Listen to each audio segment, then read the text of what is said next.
All right, listen up. This is a Code Ninja security advisory. We are tracking CVE 2026281993. And let's be crystal clear about this from the jump. This is an active threat briefing. I need your full attention on this one. Okay, let's get right into the initial disclosure and mitigation report for vulnerability CVE 2026-2893. So what are we looking at here? We're dealing with a high-severity flaw in JetBrains YouTrack. The vendor themselves have rated this an 8.8. That's high. The root cause? It's a classic CWE 862, a missing authorization vulnerability. And that means we're talking about a fundamental, critical failure in access control. So, why are we putting this out? Our objective is simple, and it's twofold. First, we need to get immediate, actionable intelligence into your hands, all you defenders on the ground. And second, we need to compel a rapid, widespread rollout of the vendor's patch.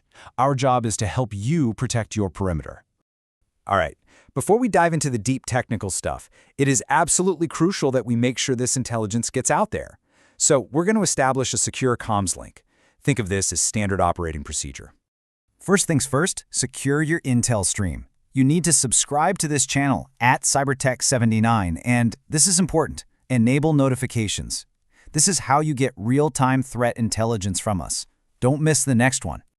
Next up, hit that like button. Consider this your formal acknowledgement, your ACK, that you've received this critical briefing. It also helps us track how far this intelligence is spreading. And finally, I need you to report your status in the comments. Simple question, patched or vulnerable? This isn't just for us, this is a real-time census that helps the entire community get a handle on the blast radius of this thing. Okay, comms link established. Let's get into the threat analysis and the mitigation protocol. So what's the actual flaw here? It's CWE 862, missing authorization. The best way to think about this is like having a door to a secure server room with no lock on it at all. The system simply never bothers to check if the person trying to open the door is actually allowed to be there. In this case, that door is the app permissions endpoint, and it's just wide open. Okay, you're going to see a discrepancy in the scores, so listen up. JetBrains, the vendor, rates this an 8.8 high. The National Vulnerability Database, NVD, has it as a 5.3 medium.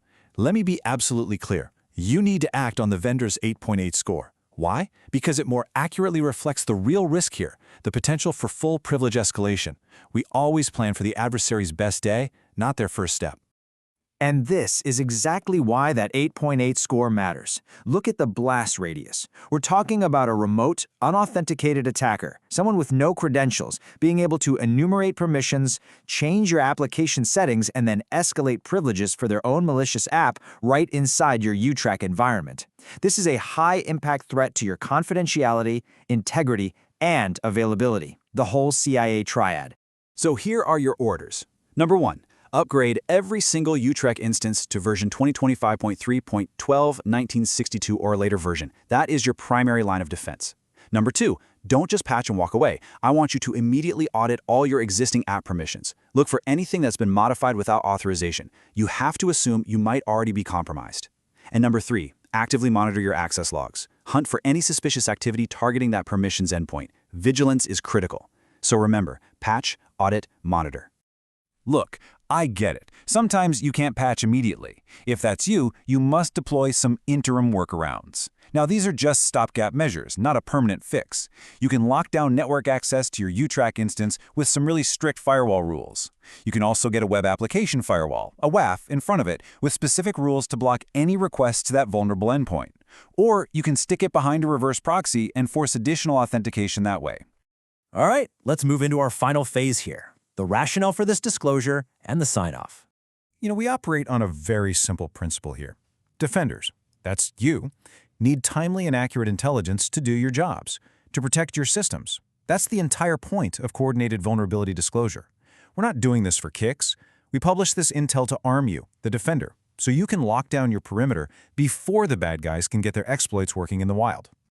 That concludes this advisory briefing. Your mission is clear. Follow the protocol, harden your systems, stay secure.